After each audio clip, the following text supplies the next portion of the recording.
کیمیائے سعادت Part 237۔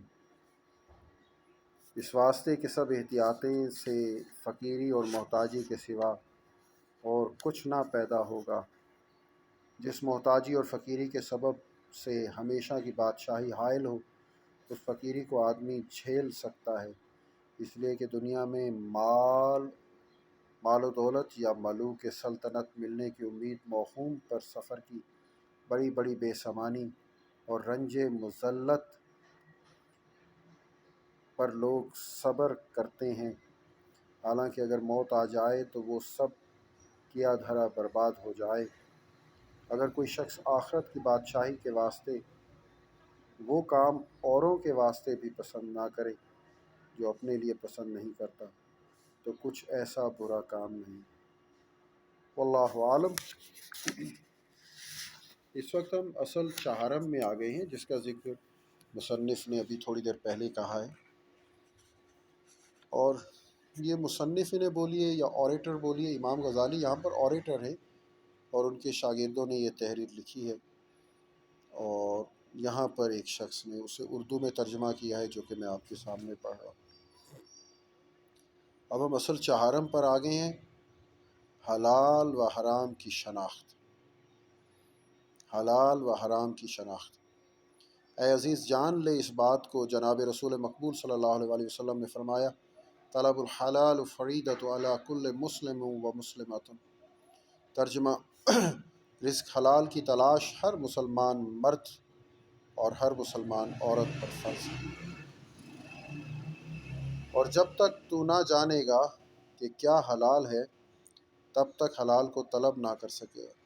رسول مقبول صلی اللہ علیہ وسلم نے فرمایا، حلال ظاہر ہے اور حرام ظاہر ہے، دونوں کے درمیان شبہ مشکل اور پوشیدہ ہیں، جو شخص ان کے گرد ہوگا تو اس کا خوف ہے کہ حرام میں گرے۔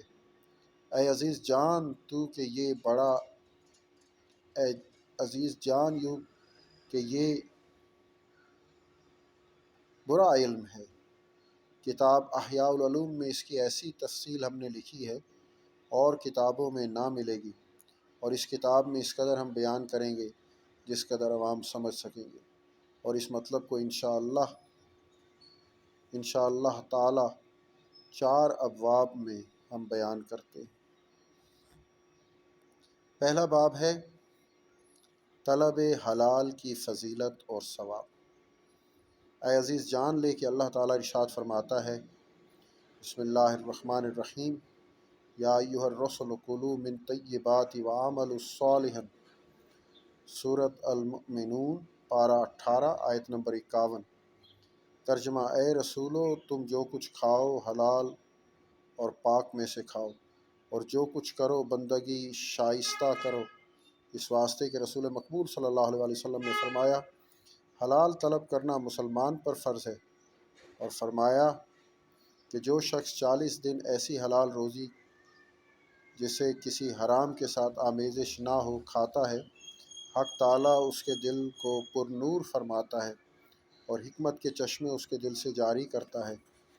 ایک روایت میں ہے کہ دنیا کی محبت اس کے دل سے نکال ڈالتا ہے۔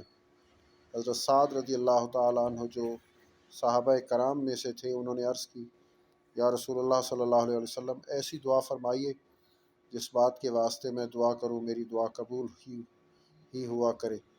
آپ نے فرمایا، حلال کھانا کھاؤ تاکہ دعا قبول ہو۔ اور رسول مقبول صلی اللہ علیہ وسلم نے فرمایا، بہت لوگ ایسے ہیں کہ ان کا کھانا کپڑا تو حرام کا ہے، پھر ہاتھ اٹھا کر مانگتے ہیں، ایسی دعا کب قبول ہوگی؟ اور فرمایا، حق تعالیٰ کا ایک فرشتہ بیت المقدس میں ہے، ہر شب و روز منادی کرتا ہے، جو شخص حرام کھائے گا حق تعالیٰ اس سے نہ فرض قبول فرمائے گا نہ سنت، اور فرمایا، جو شخص 10 درہم دے کر کوئی کپڑا مول لے، اس میں سے 1 درہم حرام کا ہو، جب تک وہ یہ کپڑا اس کے بدن پر رہے گا اس کی نماز نہ قبول ہوگی۔ اور فرمایا کہ جو